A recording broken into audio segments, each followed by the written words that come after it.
Hello, Assalamu alaikum to all. Starting my first vlog. Welcome everyone. Today vlog is about Mawa Tour.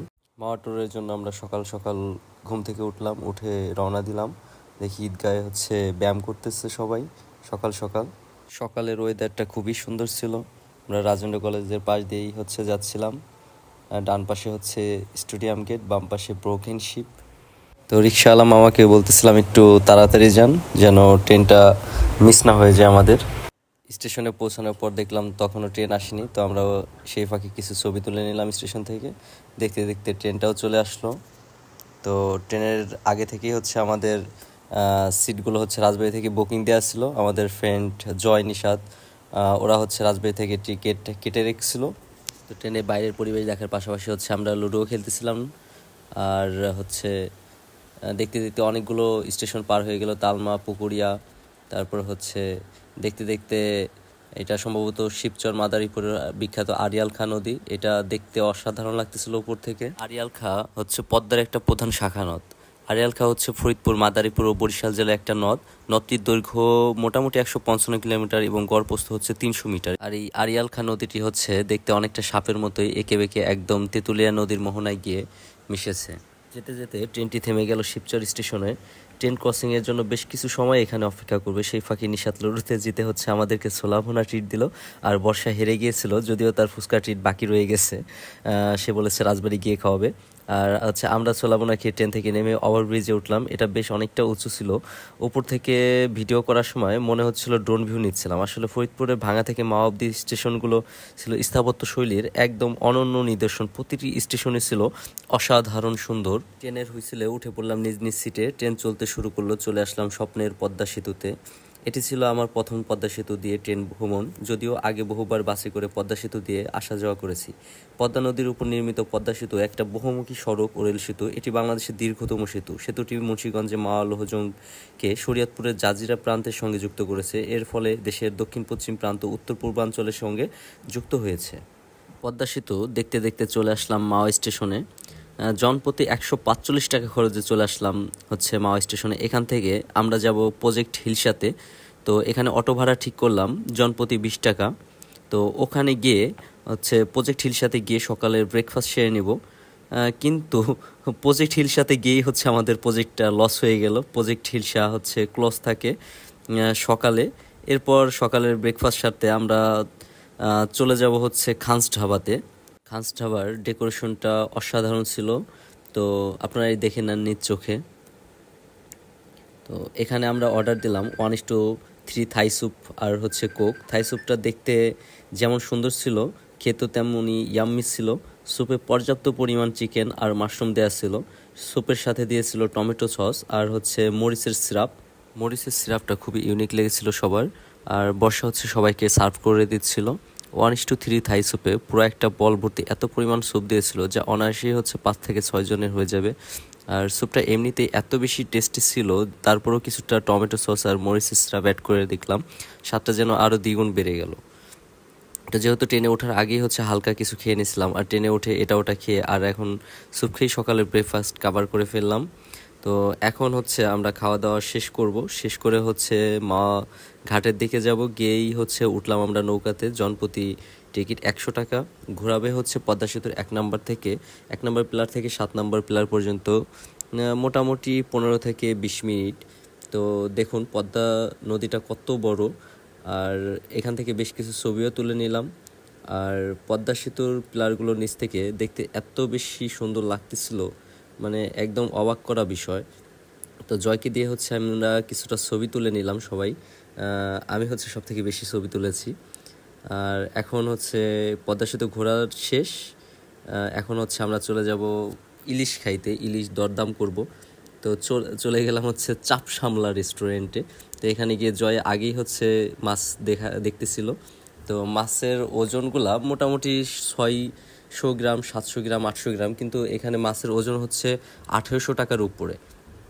তো এখানে আমাদের দেওয়ার দামে পোষাইলো না। তো আমরা চলে গেলাম আরেকটা রেস্টুরেন্টে, একদম মাওয়া-ঘাটের কর্নারেই। সেটা পদ্মা হোটেল অ্যান্ড রেস্টুরেন্ট। তো এইখানে গিয়েও আমরা মাছ দেখা শুরু করলাম। মাছ দেখতে দেখতে এখানেও 1700-1800 টাকা কেজি। তারপর হচ্ছে মাছের ওজনও কেজি হবে না, 700-800 গ্রাম এরকমই। তো এখানেও হচ্ছে আমাদের দরদাম পোষাচ্ছিল না, অনেক দামাদামি করতেছিলাম। তো আমরা বলেছিলাম যে 1400 বা 1500 এরকম হইলে দেন। তো উনি হচ্ছে এই টাকাতেও আমাদের দিচ্ছিল না। তো আমাদের কারোরই হচ্ছে এখানে মাছ কিনে পোষাচ্ছিল না। মাওয়া আসবেন আর হচ্ছে দামাদামি করবেন না, দামাদামি করে মাছ কিনবেন না, তো মাওয়া আসার কোনো মানেই হয় না। মাওয়া আসার অন্যতম কারণ হচ্ছে নিজে মাছ কিনে খাওয়া। তো যদি দরদাম না করতে পারেন তাহলে 100% শিওর থাকেন যে আপনি ঠকবেন। তো আমাদের এখানে না পোষানোর কারণে আমরা হচ্ছে চলে গেলাম অন্য একটা রেস্টুরেন্টে। তো সেখানেও হচ্ছে নাম হচ্ছে স্বপ্নের তাজমহল হোটেল অ্যান্ড রেস্টুরেন্ট। তো এখানে গিয়ে হচ্ছে অনেকগুলো মাছ দেখালো, তো অনেকগুলো মাছের মধ্যে আমরা বেশ কিছু মাছ দেখলাম। এখানকার মাছগুলো দেখতে ভালোই ছিল, আর হচ্ছে মাছগুলো সতেজ ছিল আর ওজনেও বেশি ছিল। তো এদের মধ্যে থেকে একটা মাছ হচ্ছে আমরা বাছাই করলাম, দরদাম করলাম, সব কিছুতেই পোষাইলো। তারপরে হচ্ছে মাছটা দেখলাম হাত দিয়ে, তো ভালোই শক্ত ছিল। পরে হচ্ছে কাটতে দিলাম আমরা, মাছটা খুব সুন্দরভাবে ধুইতেছিল, ধোয়ার পরে হচ্ছে সুন্দর করে কাটলো। তো আমরা যেহেতু 4জন মানুষ ছিলাম সেক্ষেত্রে আমাদের 2 পিস করে 8 পিস মাছ, আর হচ্ছে লেজ ভর্তা, আর হচ্ছে মাছের মাথাটা ভাজি করে দিলেই হবে, এটা বলেছিলাম। তো সেইভাবে উনি কাটতেছিল। কাটা শেষ হওয়ার পরে উনি হচ্ছে খুব সুন্দর করে হচ্ছে মশলাগুলো মাখাচ্ছিল, মাখিয়ে তারপরে হচ্ছে আমাকে বলটা হাতে দিল। আমি বলটা নিয়ে গরম তেলে এক এক করে হচ্ছে বেগুনের পিসগুলো তেলের মধ্যে ছেড়ে দিচ্ছিলাম। তারপরে মাছগুলো ছেড়ে দিচ্ছিলাম। মাছের ছাড়ার মধ্যে হচ্ছে তেলগুলা ছিটে ছিটে হচ্ছে শরীরেও লাগতেছিল একটু, তা আমি একটু ভয়ে ভয়ে ছিলাম। তারপরে মাছগুলো উল্টে পাল্টে দিচ্ছিলাম খুব সুন্দর করে, যাতে ভেঙে না যায়। যদিও এরকম অভিজ্ঞতা আগে কখনো ছিল না, তো এই ফার্স্ট টাইম, এই জন্য একটু ভয় ভয় লাগতেছিল, যদি তেলগুলো ছিটে আসে শরীরে লাগে তো হয়তো পুড়ে যাবে এরকম কিছু। তারপর হচ্ছে সাহস নিয়ে কাজগুলো করলাম, তো ভালোই লাগতেছিল। তো তারপরে ওনাকে দিলাম। উনি হচ্ছে ডিমটা ছাড়ার সময় আমার হাতে এত প্রচণ্ড বেগে হচ্ছে তেল ছিটাগুলো লাগলো, মানে অনেকটা পুড়ে যাওয়ার মতো অবস্থা হয়েছিল। পরে কিছুটা পানি দিয়ে হচ্ছে হাতটা পরিষ্কার করলাম। তারপরে দেখেন কত সুন্দর লাগতেছে। শেষে লেজ ভর্তাটাও চলে আসলো, সব ভাজা শেষ। এর সাথে আমরা নিয়েছিলাম হচ্ছে কালো জিরা ভর্তা, শুটকি মাছ ভর্তা, আর হচ্ছে শোল মাছ ভর্তা সম্ভবত। তো আমাদের সব খাবার মোটামুটি চলে আসছে। নিশাত হচ্ছে সবার প্লেটে প্লেটে খাবারগুলো বেড়ে দিচ্ছিল। খাবারগুলো দেখতে খুবই সুন্দর লাগতেছিল। তো আমি হচ্ছে শুটকি ভর্তা খাই না, আর কালো জিরা ভর্তাটাও খাবো না ভাবছিলাম। তো আমি হচ্ছে শুধুমাত্র শোল মাছ ভর্তাটা নিলাম। শোল মাছ ভর্তা দিয়ে কিছুটা ভাত খেয়ে নিলাম। তো আমার কাছে শোল মাছ ভর্তাটা খুবই ভালো লাগে, আগে অনেকবার খেয়েছি। ফুল হাতা শার্টের হাতাটা হচ্ছে একটু টাইট হওয়ার কারণে বেশ অসুবিধা লাগতেছিল খেতে, তো হাতাটা একটু টেনে নিচ্ছিলাম। তো তারপরে আবার খাওয়া শুরু করলাম লেজ ভর্তা দিয়ে। লেজ ভর্তাটা হচ্ছে সব থেকে বেশি টেস্টি ছিল। আমার এখনো পর্যন্ত যতগুলা ট্যুর দিয়েছি সব ট্যুরেই মোটামুটি সব মাওয়া ট্যুরেই হচ্ছে ইলিশ মাছের লেজ ভর্তাটা আমি বেশি খেয়েছি, আর এটা আমার সব থেকে ফেভারিট। আর এটা দিয়ে আমি মোটামুটি 1 প্লেট ভাত অনায়াসে খেয়ে ফেলতে পারি। তারপর এক ঢোক কোকে চুমুক দিয়ে নিলাম, যাতে হচ্ছে আরও বেশি করে খেতে পারি। বেগুন ভাজিটা হচ্ছে কেউই নিতেছিল না, তাই বেগুন ভাজিটা সবাইকে এক এক করে হচ্ছে আমি উঠাই দিতেছিলাম। বর্ষাকে উঠাই দিলাম, নিশাদকে উঠাই দিলাম, জয়কে উঠিয়ে দিয়ে তারপর হচ্ছে বেগুনটা আমি নিয়ে তারপরে খাওয়া শুরু করলাম। বেগুন ভাজিটাও আমার হচ্ছে ছোটোকাল থেকেই অনেক ফেভারিট, কিন্তু অ্যালার্জিজনিত বেশ কিছু কারণে হচ্ছে বেগুন ভাজিটা খুব একটা খাওয়া হয় না এখন।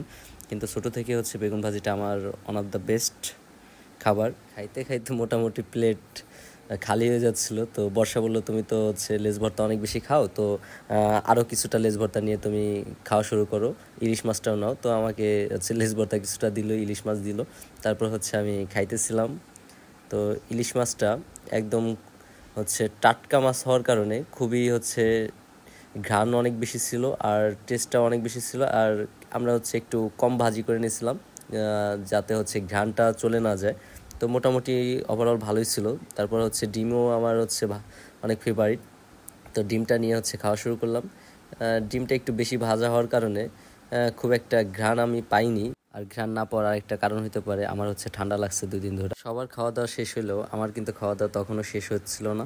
তো আমি হচ্ছে মাছের মাথাটা চিবাই চিবাই খাইতেছিলাম। ওরা কেউই মাছের কাটা বেছে খাইতে পারে না, তো মাছের মাথাটা হচ্ছে আমার জন্যই রেখে দিছে। আর আমি হচ্ছে নিজের কোক খাওয়া শেষ, তারপর হচ্ছে অন্য একজনের কোকটাও নিয়ে খেয়ে ফেলতেছিলাম। তো খাওয়া দাওয়া শেষ করে চায়ের অর্ডার দিছিলাম, চা খাওয়া শেষ করে হচ্ছে বাইরে বের হয়েছি। তখন হচ্ছে একটা মেয়ে টাকার জন্য হচ্ছে জলাপাল্টা করতেছিল। তারপরে হচ্ছে জয়কেও এরকম করছে। ওরা এখানে আসা সকল পর্যটকদের সাথেই এমন করে, খুবই হচ্ছে বাজে ব্যবহার ওদের। টাকা না দিলে ছাড়তে চায় না। তো আমরা হচ্ছে এখান থেকে চলে যাব এখন, খাওয়া দাওয়া শেষ। তো অটো ঠিক করলাম, অটো ঠিক করে মাওয়া স্টেশনের দিকে গন্তব্য। তো রাস্তার পথেই দেখলাম যে হাইওয়ে রোডের মাঝে অনেক সুন্দর ফুল গাছ। তো এখানে অনেক সুন্দর সুন্দর ফুল, তো এগুলা দেখলাম আমরা, দেখে হচ্ছে কিছুটা ছবি তুললাম। তো ছবি তোলার পরে আমরা হচ্ছে ওভারব্রিজ হয়ে ওই পাশে গেলাম। তারপর হচ্ছে রেল রাস্তা দিয়ে হাঁটা শুরু করলাম মাওয়া স্টেশনের দিকে। তো হাঁটতে হাঁটতে আমরা হচ্ছে অনেক মজা করতেছিলাম। তারপর ট্রেন আসার পরে হচ্ছে আমরা ট্রেনে উঠে পড়লাম। পাঁচচর, শিবচর এগুলো স্টেশনগুলো পার হতে হতে আমরা কিছুটা ভিউ নিচ্ছিলাম। এখানে কাজ চলতেছে সম্ভবত রেল স্টেশনের।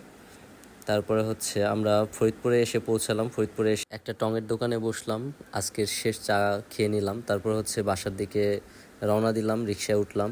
এখানেই শেষ করছি আজকের ভিডিওটি। এত বড় ভিডিওটি দেখার জন্য অসংখ্য ভালোবাসা রইল সবার প্রতি। দেখা হবে নতুন কোনো ভিডিওতে। ভালো থাকবেন। আল্লাহ হাফেজ।